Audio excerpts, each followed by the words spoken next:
Mas a corrupção é algo recente. Se o combate à corrupção é mais recente, ou pelo menos o aprimoramento desse combate é algo muito mais recente, a corrupção não. A corrupção não é um fenômeno contemporâneo só. Quer dizer, é um fenômeno dos nossos tempos também, mas vai muito longe na história, tanto do Brasil quanto na história de um modo geral. Fala-se que na própria carta de Pero Vaz Caminha, ele no finalzinho pede um emprego para o sobrinho, alguma coisa lá para o sobrinho dele e tal. Eu, pesquisando um pouco sobre isso, descobri um artigo da professora Lília Moritz Schwartz, que é excelente, acabou de escrever também em parceria uma biografia, né, do Brasil, né?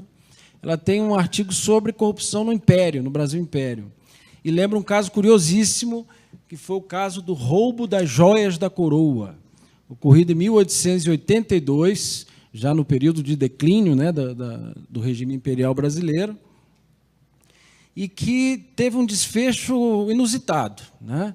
O imperador, sua esposa, a imperatriz Teresa Cristina, e a filha princesa Isabel foram para Teresópolis passar a temporada na Serra, e um gatuno entrou nos aposentos reais e subtraiu as joias da coroa, as joias da imperatriz e de sua filha, a princesa Isabel. E um escândalo, né? Como que o palácio, o paço imperial é tão vulnerável, como que se trata o patrimônio nacional dessa maneira, né? Havia jornais, havia uma imprensa atuante. Lembremos que nessa fase de declínio começam os movimentos republicanos, o Manifesto Republicano de 1870, né, do fim da Guerra do Paraguai. Os partidos republicanos já faziam campanha aberta contra o Império, a questão militar se insurgia, etc.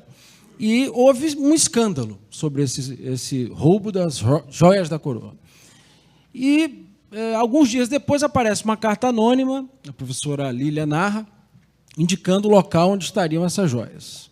Elas estariam dentro de uma caixa enterrada perto do palácio, ali no quintal de um funcionário do palácio, que passa a ser o suspeito do crime, né?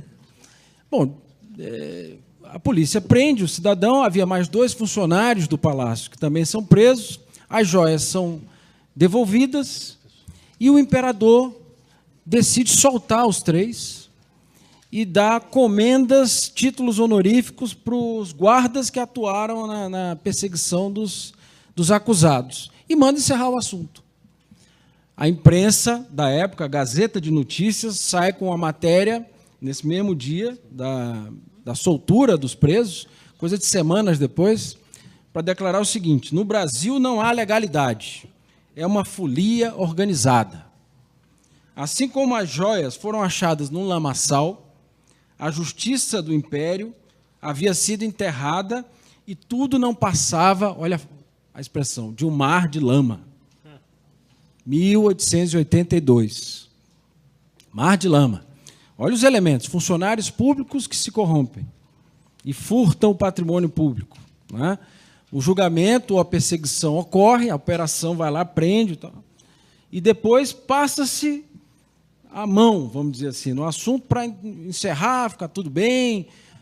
Depois, a própria professora Lília, no texto dela, né, no artigo, explica que, na verdade, o acusado, o senhor Manuel de Paiva, havia sido demitido já dos serviços do palácio, mas o imperador permitiu que ele continuasse a morar lá, a alguns metros da residência imperial, numa casinha que tinha lá nos fundos e tal. E que depois teria se descoberto que houve uma chantagem desse cidadão com o próprio imperador para não revelar, segundo a professora, as aventuras amorosas extraconjugais de Sua Majestade. E, portanto, livrar o acusado, que tinha praticamente confessado o roubo, era uma maneira de evitar o escândalo maior para a reputação do imperador Dom Pedro II. Está no texto da senhora Lília Moritz Schwartz, Corrupção no Brasil Império, no livro Ensaio sobre a Corrupção, uma obra coletiva.